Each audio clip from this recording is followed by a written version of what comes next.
ассалому алайкум дӯстон, хуш омадед ба шабакаи мо. дар навори имрӯза оиди тозатарин ва муҳимтарин хабарҳо аз ҷаҳони ММА гап мезанем. шумо бошед моро бо лайк ва комментариҳои худ дастгирӣ кунед. мо бошем оғоз мекунем. менеҷери машҳур Али Абдулазиз гуфт ки муштариаш Ҷейсон Гейҷ муҳорибаи навбатии худро зидди кӣ гузаронида метавонад. биёед суханҳои Абдулазизро гӯш мекунем.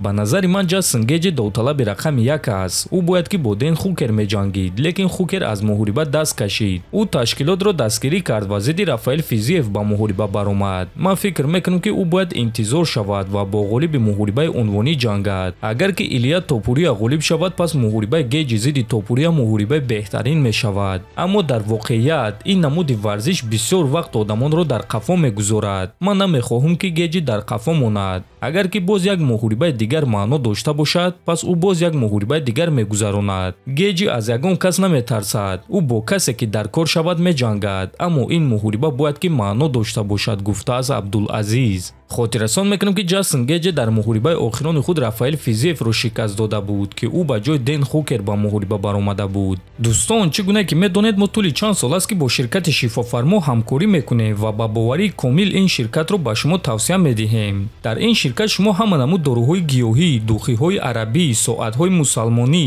ҷойнамозҳо, шампунҳои гиёҳӣ ва боз бисёр дигар чизҳоро дастрас карда метавонед. ин ширкат дастафка ба тамоми шаҳрҳо доранд. ҳамчунин мошинкаҳо барои риш ва мӯи сар, доруҳо барои фарбе ва харобшавӣ, равғани сиёҳдонаро низ аз ин ширкат дастрас карда метавонед. рақамҳо дар рӯи экран. ҳатман аз номи канали Паҳлавон гап занед. чемпиони пешинаи вазни 61 килограмми UFC Алҷамин Стерлинг оиди муҳорибаи Илия Топурия ва Чарлз Оливейра фикрҳои худро баён кард.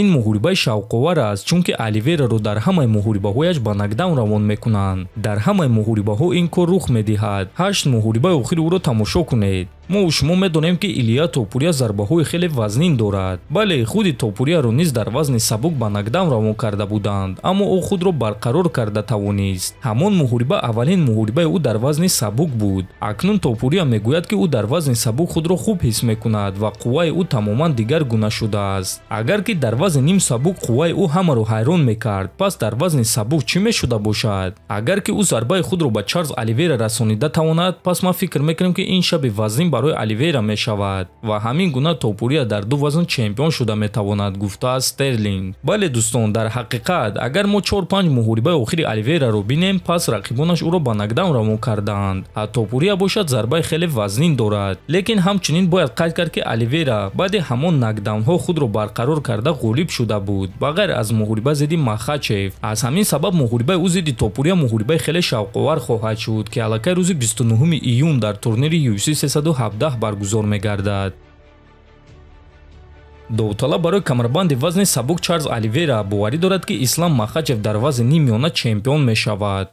оиди иваз кардани вазни Ислам Махачев овозаҳо хеле зиёданд. баъзеҳо мегӯянд ки ӯ дигар вазни сабукро карда наметавонист. дигарон мегӯянд ки Ислам барои визувҳои нав баромад. худи ман бошум фикр мекунам ки Ислам инсони хеле боақл ва бақувват аст. дар вазни нимёна низ ӯ бисёриҳоро ҳайрон мекунад. шояд вазн камкунӣ барои ӯ душвор шуд ва ӯ ба вазни нимёна баромад. дар ду муҳорибаҳои охир мо дар як карт баромад карда будем ва ман Исламро дидам. ӯ хеле бемадор ба назар мерасид. фикр мекунам ки ӯ кори дуруст кард. Ҷек Дела Мадалена бошад низ ҷангвари хатарнок аст. ӯ хеле хуб ҳаракат мекунад, хеле хуб худро аз гӯштин ҳимоя мекунад. муҳорибаи онҳо беҳтарин муҳориба мешавад ва ман фикр мекунам ки Ислам ғолиб мешавад, гуфтааст Оливейра. дӯстон, шумо бо ин суханҳои Оливейра розӣ ҳастед ё ба фикри шумо Мадалена Махачевро манъ карда метавонад? фикрҳои худро нависед. ҳатман дар YouTube канали мо обуна шавед. то боздид, хонободу сарбаланд бошед.